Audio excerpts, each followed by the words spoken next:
and welcome to this tutorial today brought to you by To The Tick, and today's subject is the bullish falling wedge. Now, falling wedges are seen in two main areas within market structure: trend continuation and also as a reversal. It's also very important to note that regardless of the environment where you see a falling wedge, the shape of it and the information that it's actually offering to you with its price pattern has a very definite bullish bias, regardless of how you see it, as either a trend continuation or as a reversal. You're looking at a definite bullish bias pattern. Today we're going to focus on recognizing the pattern, what's the falling wedge look like, and then we want to focus on trading the trend continuation setup. So this would be an image representing a bullish falling wedge. The pattern, it's important to recognize that it has two parts in a price pattern. It is considered bullish or bearish, and that's defined by the pole direction. You'll notice here that the base of the pole is lower, the pole extension, and then the tip of the pole is going higher, meaning it is in a bullish pointing up situation, and that is part one of our pattern. Part two is the actual falling wedge pattern. You'll notice it looks like a triangle. It is a triangle, and you'll also notice that it's pointing down, which by itself would look somewhat either neutral or bearish. But because it's attached to the pole, that's actually what establishes your trend direction, and that's very important for you to realize. So as a price pattern, two parts, and the pole is representing your continuation pattern. The pole also establishes defining that trend, and we want to see it unfold bar by bar as traders because we don't get to see those little images. So we're going to start with our base of support here from the bulls. They've been hitting their head on a resistance line, and the first thing we need to see them do is get themselves enough energy and enough gumption to push through there and hold it, and then we can watch the bulls off and running and go charging up that hill. Now you'll notice that the bars and the pattern itself, the pole, this represents the pole, and as a price action pattern, we're looking for that visual representation of the price action. So the higher and more drama that you get in volatility, volume, price action. So the bigger the spread here, the rise in prices, in other words, the taller your pole and the faster that it happens with the more gusto, with the bulls firmly being in charge, the better. So I'll say that one more time. We're working from the pole base where we got our breakout. The pole measurement is the full length of the pole, and then you'll notice that the pole tip up here in the top coincides with the swing high effort in price. Now that doesn't mean necessarily that the run is through. It just means that there's somebody willing at this price point to step in and become a seller. Just taking profits perhaps, but it stops the advance. The advance gets nailed in its tracks right there. Then we get a pull down and it creates a first swing low. We get a second effort there on a swing high and a second effort on a swing low. And now we have enough components to start our part two of our pattern, which is the falling wedge. So the first thing we get to do is create our immediate definition within our wedge picture of resistance on the top, represented by the orange line, just like it was on the bottom, and now the immediate definition of support of our wedge. And again, that support line is much higher now, and the idea is, are the bulls going to hold that higher level? Okay? We understand people taking profits, we accept that, and while we look at this pattern very quickly, I want to bring our little image back in here and say, okay, we got part one, the base, the pole, the tip, we got part one and it's completed. We can clearly see it. We understand why the pole is tilted so that those prices can advance. And now let's focus on part two. I want to slide that image over here, and I hope the first thing you say to me, lad, that doesn't look like the image that I now have drawn for my support and resistance line. It's all right. The point is the shape, is the structure the same? The structure is what you're looking for. The amount of time that you're going to stay in a wedge will be different from one to the next. With the instrument that you're trading, it might be a very quick little pattern here, and it might go on for some time.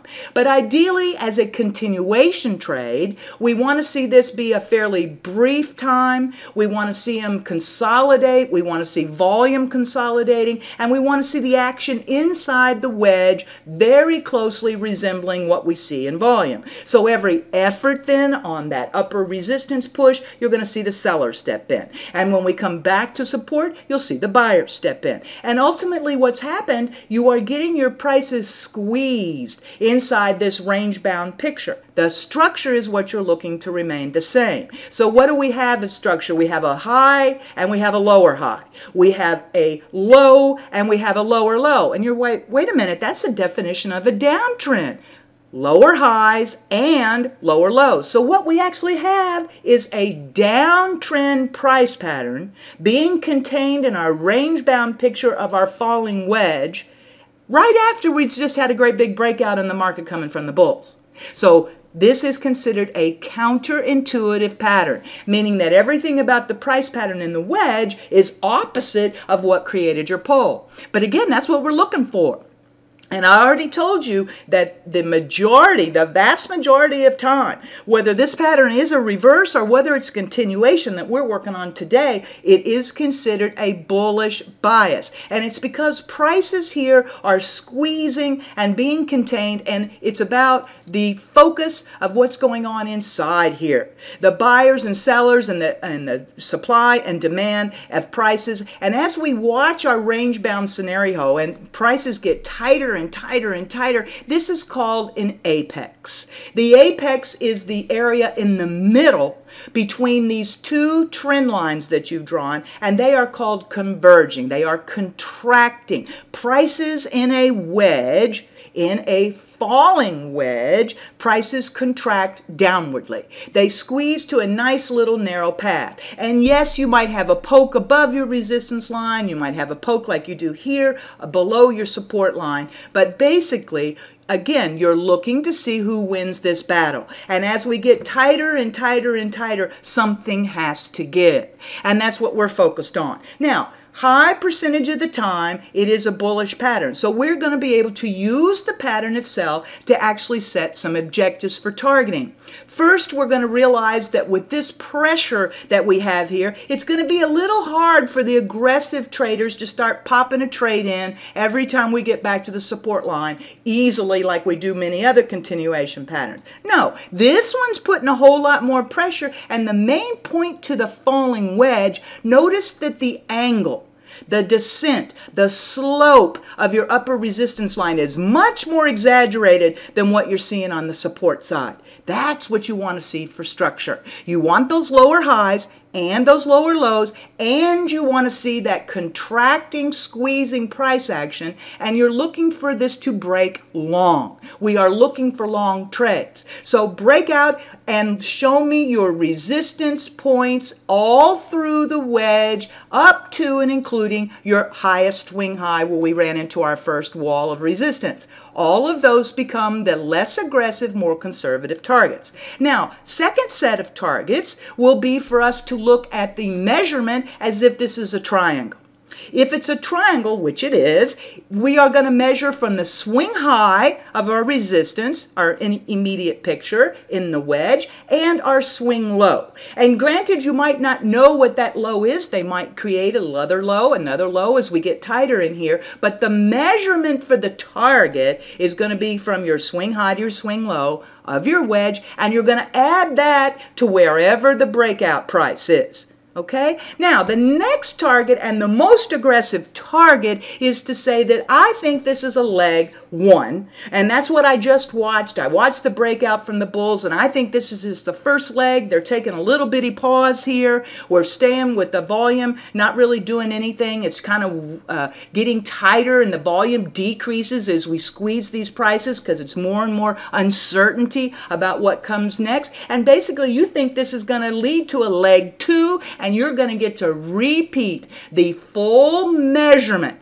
swing high, swing low of your pole base to pole tip, and you're going to add that to the apex price. And that's the most aggressive target. Now, from an entry standpoint, anybody that wants to get in and take these long trades along the support line, realize again that you're getting a tighter and tighter squash for your profit potentials. However, if you start punching a little bit of a long trade, a little bit of interest to go long here, and realize the pattern could last a while depending on your own instrument and what time frames you're working with, but the pattern structure remains tight. Therefore, you can use a tight stop in the background. You don't want the bulls to give up that much, and your support line is the guide, slightly under the support line for a stop placement. Now, targets, again, we've already discussed on what we're looking for on the long side.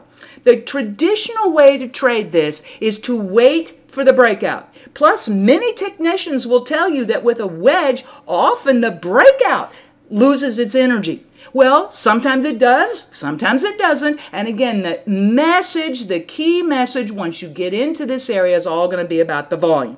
If the bulls step in and take control again, you're going to want to see them off and running. Realize that if you did take an early entry, that you just keep moving your stop up according to the picture and take those rewards, and especially if it's taken too long. Again, each trader has to decide what they're looking for in confirmation here. This price pattern is no different. But your parameters are set, your energy is there, and what we want to see now is a big surge in volume and price. We want to see the same sort of activity that we got the last time we asked the bulls to show us the juice to get that breakout. They got to not only break it out, that's a nice big high bar, but we want them to hold it. And if they're able to do that, we're going to be off and running and we can keep working our bullish pattern. And this is the ideal scenario when they get on with it with nice, big, solid surge in volume. And that makes it perfect. They're not always going to be perfect. And wedges can be difficult to identify because it is counterintuitive. It is coming back on you in a downtrend mode currently during part 2. But if you remember, it's a two-part pattern. Part 1 is your trend direction, and it is the most important characteristic of the pattern. And understanding that the strength that it provides you and the bullishness that it provides you is what determines how it's going to turn out in the end. Part 1. Part 2 is supposed to be downward moving price action in this pattern. That's what the pattern's supposed to be. So if you know that going into it, it's not counterintuitive, it's what you're looking for. So as a summation here, let's go through the points individually and let's make sure that we understand that the pull and the thrust and volume and price that you get out of those bulls in the first place is the most important characteristic to recognize in the pattern. Number 2, we want that consolidation pause in both energy, volume. We want them taking a breather. Take a breath here. You expended so much juice in that first pole creation, we need a breath. The falling wedge pattern and structure needs to be there, the lower highs, lower lows. We want that narrowing, and watch the slope of your upper resistance line for big clues. Watch what happens every time the volume approaches that line. We're going to take our targets looking for a new push in volume and price action from the apex and or the new breakout line. And our target options, again, we can take the big full boat, repeat the entire move, looking for the continuation pattern to continue. Add that to your apex, your full pull measurement. Second choice, take that wedge measurement, swing high to swing low, add that to your breakout price. And third option, work all the little retest swing highs within the pattern of your wedge up to and including your pull tip. Now that concludes our tutorial today on the bullish falling wedge, but I'd like for you to know that on the website I always offer both the videos as well as text for you and then some chart examples, and oh my goodness, I went crazy on this one. And I apologize for how busy it is, but this was a big picture pattern and I thought it was just too beautiful to pass up. So what I've done is on the next picture you'll see I'm going to give you this same picture and the same price action out of this instrument here, but I'm going to give it to you with a clean chart and let you mark it up. But you'll notice I try to mark it with the volume considerations that we've discussed today. I try to show you where the buyers are telling you things, where the sellers are telling you. I try to show you where the little battleground is when we're in the consolidation periods. But the big message here, this was a huge uptrending instrument. They got into a big picture first effort resistance and it got rejected. No big deal. It happens all the time. time. It has to get rejected that first time before you'll have a second time, right? So it's truly resistance. It gets rejected, and they pull back to a great big major base of support. They hold the line, you ended up with a nice little reversal pattern here, and then you get a breakout. Now notice the break of your support there ends up being exactly what they just came and took back.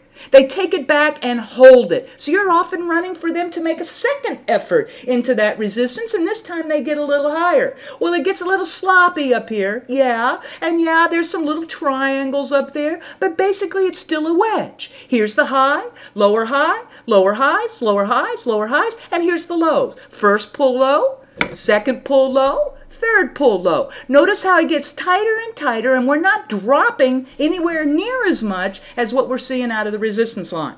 That's the beauty of the pattern. And when it all fits, falling back into that same line that I can go all the way across my chart, and that's a major support line now. Are you going to hold it, bulls? And if you are, I want to take a part of the next move. So you combined your information out of a bigger chart into this smaller pattern, and all of a sudden this entry long becomes a lot more interesting. And remember, 70% or so of this pattern of a falling wedge is a bullish setup. Okay? It doesn't tell you how quickly it's going to come to fruition for you to get those bigger targets that I've outlined over here on the right. You also notice I use the same color coding. I try to keep it simple that way, but it's volume across the bottom and price over here on the right axis. And again, I promised you I'd give you a nice clean chart to work with. My students like me to point things out to them, and then they like to come back and redo it. So please print it out for yourself. Practice a little bit, and I am located at tothetick.com edu. We have a lot of great educational material for you there, so come and subscribe and join me, and thank you, and I hope to see you again. This has been To The Tick.